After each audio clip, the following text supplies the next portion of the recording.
Hello hello, good morning, नमस्कार मेरे प्यारे बच्चों। कैसे हैं आप सब? आप लोग बिल्कुल स्वस्थ और मस्त होंगे। पढ़ाई आप लोग का चल रहा होगा। आज हम लोग बात कर रहे हैं, है ना, संस्कृत का। संस्कृत का कक्षा 10 के लिए, है ना, जिसका नाम क्या है, भारतीय संस्कार। और इसका हम लोग ऑब्जेक्टिव देखेंगे, और ये ऑब्जेक्टिव हम लोग दो वीडियो में देखेंगे। पहला वीडियो में हम लोग देखेंगे हिंदी का ऑब्जेक्टिव, मतलब भारतीय संस्कार का हिंदी का जो ऑब्जेक्टिव बनता है वो। और दूसरा देखेंगे संस्कृत में, संस्कृत टू संस्कृत रहेगा, और यहाँ हिंदू टू हिंदी रहेगा, है ना। यानी है तो संस्कृत का ही, भारतीय संस्कार का ही रहेगा, भारतीय संस्कार है ना।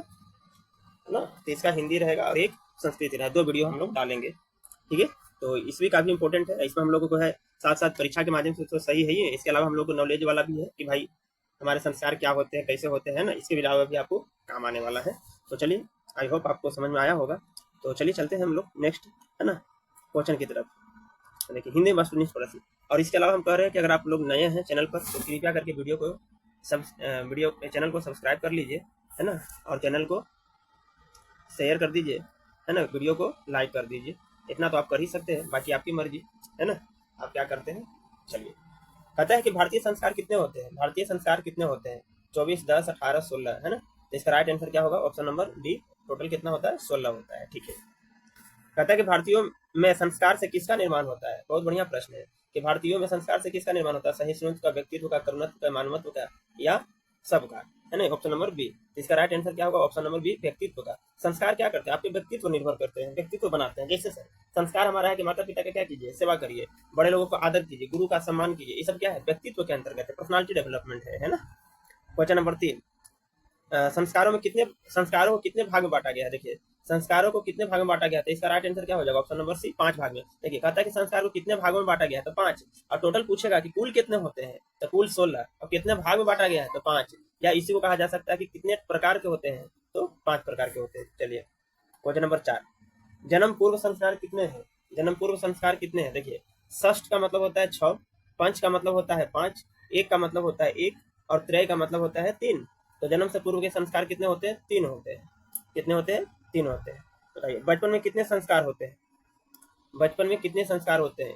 2, 4, 5, 6। तो इसका राइट आंसर क्या है? ऑप्शन नंबर डी, 6 होते हैं।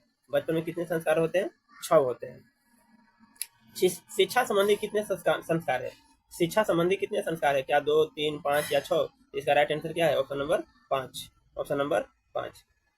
7वां है, गृहस्थ के कितने संस्कार है? गृहस्थ जीवन में कितने संस्कार है? 1, 3, 5, 6। इसका राइट आंसर क्या है? 1। गृहस्थ संस्कार कितने हैं? 1 होते हैं। Question number 8। मरने के बाद कितने संस्कार है? बहुत बढ़िया प्रश्न है। 1, 3, 5 और 6, है ना। तो मरने के बाद कितना? 1। और विवाह के बाद कितना? 1। जन्म से पहले कितना? 3, है ना। और शिक्षा के कितना? 5, ठीक है। इसके गीत देवता भी गाते हैं। इसके गीत देवता भी गाते हैं। किसके गीत देवता गाते हैं? भारतवर्ष के, स्वीडन के, बांग्लादेश के, या पाकिस्तान के, है ना। तो इसका राइट आंसर क्या है? ए, भारतवर्ष के गीत जो है देवता भी गाते हैं। क्वेश्चन नंबर 9 के बाद आइए 10। प्राचीन संस्कृति की पहचान किससे होती है? भारत, है ना। दिया हुआ है कि प्राचीन संस्कृति की पहचान किससे होती है? क्या धर्मों से, संस्कारों से, कर्मों से, या धन से, है ना। तो भैया, भारतीय संस्कृति का, प्राचीन संस्कृति का पहचान जो है वो किससे होती है? संस्कार से। संस्कार, है ना, कि हमारे पूर्वज कैसे थे, है ना। तो हम लोग पूर्वज कैसे थे उसके आधार पर हम लोग बात कर सकते हैं कि भैया हमारा पूर्वज अगर ऐसे थे तो उनकी संस्कृति ऐसी थी, तो हमारे पूर्वज किस रूप में। जैसे हम लोग बोलते हैं ना, किसी बच्चा को हम लोग ज्यादा बदमाश है तो हम लोग बोलते हैं कि आपका संस्कारहीन है। हम लोग अंदाजा लगा लेते हैं कि उसका परिवार भी क्या होगा, उसी लेवल का होगा, अच्छे नहीं होंगे, है ना। अगर बच्चा संस्कार ही है, मतलब अच्छे है, तो हम लोग कहते हैं कि उसका परिवार भी क्या होगा, अच्छा होगा, ठीक है। जो चलिए, क्वेश्चन नंबर 11। वेद की पढ़ाई शुरू करना किस संस्कार के अंतर्गत आता है? बहुत बढ़िया। वेद की पढ़ाई शुरू करना किस संस्कार के अंतर्गत आता है? क्या जन्म पूर्व, गृहस्थ, विवाह, या शिक्षा? तो सही बात है, वेद पढ़ेंगे यानी शिक्षा ग्रहण करेंगे, और शिक्षा के लिए क्या होगा? शिक्षा संस्कार। किस संस्कार के द्वारा मनुष्य गृहस्थ जीवन में प्रवेश करता है? किस संस्कार के द्वारा मनुष्य गृहस्थ जीवन में प्रवेश करता है? जन्म पूर्व, गृहस्थ, विवाह, या शिक्षा? इसका राइट आंसर क्या है ना, विवाह। विवाह कर लेता है तो बेचारा क्या हो जाता है? मनुष्य जो है गृहस्थ जीवन में प्रवेश कर लेता है। 13। मरने के बाद कौन सा संस्कार संपन्न होता है? बहुत बढ़िया प्रश्न कि मरने के बाद कौन सा संस्कार संपन्न होता है? जन्म पूर्व, अंत्येष्टि, विवाह, या शिक्षा? तो भैया अंत्येष्टि। अंत्येष्टि को कभी कभी आपको मिलेगा दाह संस्कार। क्या मिलेगा?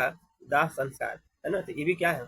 मरने के बाद होता है। जिंदा में आप किसी को दाह संस्कार नहीं कर सकते, है ना। मरना है तो हम बोलते हैं कि दाह संस्कार हुआ कि नहीं हुआ। कहता है कि अंत्येष्टि संस्कार कब होता है? जन्म पूर्व, पानी ग्रहण, मरने के उपरांत, या जीवन? तो देखिए, मरने के उपरांत। है ना। मरने के उपरांत का मतलब मरने के बाद। देखिए यहाँ पर तो है मरने के बाद कौन सा संस्कार, तो अंत्येष्टि। अंत्येष्टि कब होता है, मरने के बाद होता है ना। क्वेश्चन नंबर 14 देखिए 15। देखिए हम लोग 15 तक आगे हैं। अभी तक जो बच्चे हमारे वीडियो को शेयर नहीं किए हैं, लाइक नहीं किए हैं, सब्सक्राइब नहीं किए हैं चैनल को, कृपया आपसे हाथ जोड़कर नम्र निवेदन है कि आप सब्सक्राइब कर लीजिए। पर डे आपको इसी प्रकार के आपको क्वेश्चन टेस्ट मिलते रहते हैं, है ना। तो आप लोग चैनल को ज़्यादा से ज़्यादा शेयर करिए, लाइक करिए, कमेंट में जरूर करते रहिए। कमेंट हम बार बार बोलते हैं कि आप लोग कमेंट कुछ करिए, लेकिन आप लोग कमेंट करिए। अच्छा लग रहा है अच्छा, खराब लग रहा है खराब, और आपकी क्या डिमांडेड है, क्या आप चाहते हैं हमसे, वो भी करिए। कहता है 15 नंबर, अक्षर आरंभ करना किस संस्कार के अंतर्गत आता है, जन्म, पूर्व, गृहस्थ, विवाह या शिक्षा। तो या अक्षर आरंभ करेंगे तो शिक्षा ही लेना चाह रहे हैं आप, है ना। तो राइट ऑप्शन क्या होगा, option number D. Question number 16, saptapadi क्रिया किस संस्कार में संपन्न की जाती है। सप्तपदी क्रिया किस संस्कार में संपन्न की जाती है, जातकर्म में, निष्कर्मण में, विवाह में, समापवर्तन में, है ना। तो सप्तपदी क्रिया विवाह में सब होता है, 7 कन्यादान, है ना, पानीदान, ये सब जो होता है वो सब होता है। पुंसवन किस संस्कार के अंतर्गत आता है, पुंसवन किस संस्कार के अंतर्गत आता है ना। जन्म, पूर्व, गृहस्थ, विवाह या शिक्षा। इसका राइट आंसर क्या होगा, जन्म पूर्व। जब कोई महिला है ना ऐसा अनुभव करती है कि उसके गर्भ में बालक आ गया है, बच्चा आ गया है, या वो प्रेग्नेंट हो गई है ना, तो उसके पहले क्या किया जाता है, गर्भाधान किया जाता है। क्या किया जाता है, तो एक संस्कार है हमारा गर्भाधान, यानी गर्भाधान ही मतलब क्या होगा, गर्भ का रक्षा करना। फिर पुंसवन, है ना, उसके बाद भी उसमें जन्म से पहले प्रक्रिया होती है, तो उसी का है गर्भाधान, उसके बाद पुंसवन होता है। तो 2 नंबर पर है, तो जन्म से पूर्व की बात है। देखिए, गुरु के घर से अलग होकर गृहस्थ जीवन में प्रवेश करना किस संस्कार के अंतर्गत आता है, जन्म, पूर्व, गृहस्थ, विवाह या शिक्षा।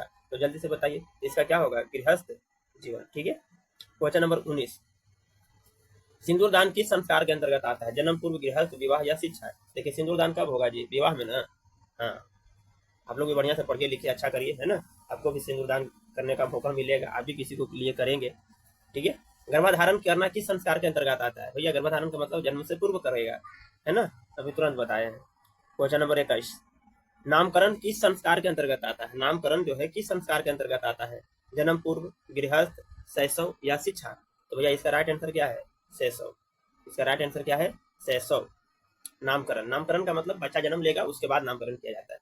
कौन शब्द सीमित रूप में व्यंग रूप में व्यवहार होता है, कौन शब्द सीमित रूप में व्यंग के रूप में व्यवहार होता है, विकारी, अविकारी, संस्कार या ज्ञान शब्द, है ना। तो क्या है, संस्कार, ये व्यंग है, इसके संस्कार सही नहीं लिखा है, संस्कार का तो ये लिखना होना चाहिए, है ना। तो ये गलत लिख दिया है तो ना व्यंग होगा, मजाक उड़ेगा आपका। क्वेश्चन नंबर 22, भारतीय संस्कृति का परिचय किससे मिलता है, बहुत बढ़िया प्रश्न। भारतीय संस्कृति का परिचय किससे मिलता है, संस्कृत से, ज्ञान से, संस्कारों से या विज्ञान से। भैया संस्कार से, कि भारत का संस्कार कैसा है, भारतीय की संस्कृति कैसी है, यहाँ के जो संस्कार है लोगों में, जनता में, पब्लिक में। अगला है सीमंतोत्तरयन किस प्रकार का संस्कार है, जन्म, पूर्व संस्कार, शैशव संस्कार, शैक्षणिक संस्कार या इनमें से कोई नहीं, है ना। तो सीमंतोत्तरयन ये क्या है, जन्म पूर्व संस्कार है। 24 के बाद आइए, है ना, 24 तक देखिए। इसके बाद हमारा शुरू हो जाता है संस्कृत में वस्तुनिष्ठ प्रश्न।